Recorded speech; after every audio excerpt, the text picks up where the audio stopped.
Кыргыз Республикасынын шайлоо жана референдум өткөрүү боюнча Борбордук комиссиясы бүгүнкү өткөн жыйналышында жаңы чакырылыштагы Жогорку Кеңештин депутаттарын шайлоону 20-декабрга дайындоо жөнүндө токтом кылды.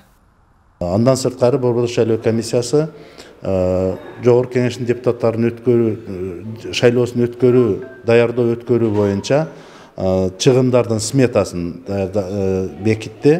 Ага ылайык 456 миллион сомдун өлчөмүндө Кыргыз Республикасынын Жогорку Кеңешинин депутаттарын кайра шайлоосун өткөрүү үчүн чыгымдардын сметасы белгиленди.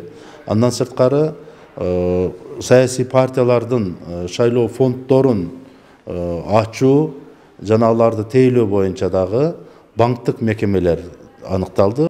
Эске салсак, ушул жылдын 4-октябрында парламенттик шайлоо өтүп, анда 3 гана партия мерчемделген босого чектен өткөн болчу. Бирок эл жана саясий партиялар тарабынан шайлоо ыплас өттү, добуш сатып алуулар орун алды.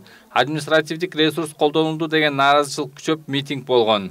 Бул 3 партиянын шайлоого катышпаштыгы боюнча да кызыккандар болууда. Бийликтин 3 партиясынын кандидаттары партиялар жөнүндө болуп отурат. Мыйзамда тилекке каршы аларга тыюу салуу жок.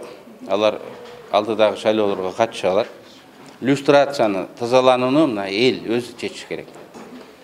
Кайсыл партияга кандай адамдар кирди, ошого жараша алар добуш бериш керек. Эгерде бийликтин камчысын чапкан, ашыра чапкан адамдар кирген партияга добуш бербей койсо, анда ал партия өтпөйт.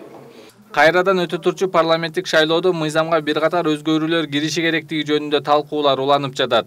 Кече Жарандык коом жана саясий партиялардын өкүлдөрү 7% босого чекти төмөндөтүү, партиялар күрөөгө койгон каражаттын суммасын азайтуу, форма 2-ни толтурууну 1 ай мурда токтотуу боюнча пикир алмашышкан. Изменения, которые предлагаются касательно регионального порога.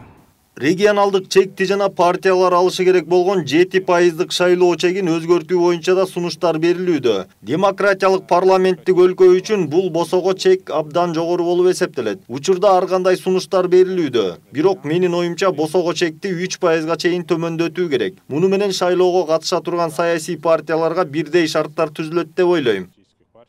Таза шайлоо ассоциациясынын аткаруучу директору Эдир Бованын айтымында постсоветтик өлкөлөрдүн катарына кирген Грузияда шайлоодогу босого чек 1%ды түзөт. Аларда да убагында 5%дык чек болгон кезде эл жана саясий күчтөр тарабынан нааразычылыктар болгонун, кийин мыйзамга өзгөрүүлөр кирип босого чек төмөндөтүлгөнүн айтат. Канат Жолочиев, Нурдан Гарыпбеков, Пирамида.